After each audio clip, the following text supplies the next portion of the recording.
Wrapping up our fishing trip here, had a great day, learned a lot.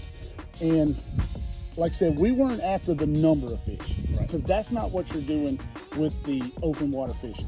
You're after the larger fish. This is kind of like a tournament mentality, but you can take this into your everyday fishing to try to catch bigger fish.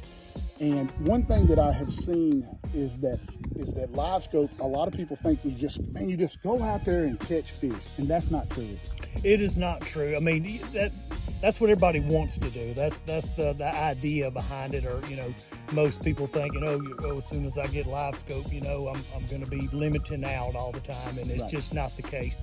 But once you learn how to use it and integrate it into your type of fishing, yes, it's going to help you catch more fish, bigger fish, whatever you're trying to accomplish. If you want numbers, you can kind of go after numbers more. If you're tournament style fishing, or if you just want to chase some bigger fish, you can slow down and just focus on that. So it just depends. So on what this is where did the long poling come about more because of the light scoping and being able to see, like, for example, you got a 13-foot rod and you let out about 13 foot of water, and we set our settings on 30 foot. So when you pendulum it out there, you're hitting in that 25-foot mark. So that's helping two things. That's helping you see the bait enter the water, so you know a consistent basis where it's eating. You know that I'm not throwing off the screen, I'm not short of the fish, I know where it's going to hit every time. So is that why you chose the 13.5-foot rod? That's a big part of it. It gives you a little more control and a little more options, say, versus the short pole. If you're open water fishing at that average distance, I mean, the further away from the boat you can get to those fish, the better. So, there's applications where, if you can cast a short pole further, maybe that's better. But I've got more options with the long pole than if I'm just using the short pole. What would you say is the optimum distance? Like me, just judging by what you were doing today, I say that you're trying to get those fish in that 20 to 25-foot range. Yeah, I like, if sometimes if I'm not seeing enough fish to make me happy, I'll zoom out, to 50 feet, a little further, and then maybe pick up a fish and key on him and ease to him. But my optimum range, I want to get them inside of 30 feet if I can. And then I'm trying to cast between, 18 to 22 feet, somewhere in that range. Or if you do the pendulum, if you want to swing that long rod out there, if it's not too deep of water, then you can, without having to cast and fumble with that, you can just swing it out there. And that cuts down on the chaotic, back and forth. Right. So that what I saw you to do today is that a lot of times when I talk to guys, I tell them that 30-foot range is where we fish. That 50 to 60 is where we search, especially in the crappie world. Absolutely. And so what I saw, and I use a GPS map 1222, and I have a dial.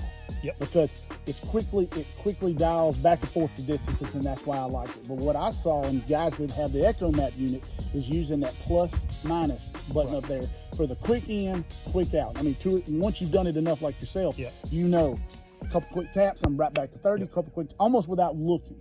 And so I saw you so many times today, we were like, let me look. And then you would see a fish and something that piqued your interest. And then we'd work it in, and then boom, when you got inside that 30, you went into hunt mode where you was like, all right, here we go, we're gonna catch this fish. And see, that was really what we were wanting to do, is we were concentrating on how to get these rods and the length of rods integrated into how we use them with Livescope, and you showed me, and I do appreciate that. Thanks for that. Hey, how can these guys, if they want to come to this area, get in contact with you? You can look me up on Facebook, Nolan, Beck, or ARKLAMISS Crappie Guides. You can go on there, got a page for each, and or you can call me 870-820-3115. It's my cell number. That is awesome. Text, call, whatever. Hopefully we won't have quite as eventful day as we did today. Right. Yeah, we got some repairs to do.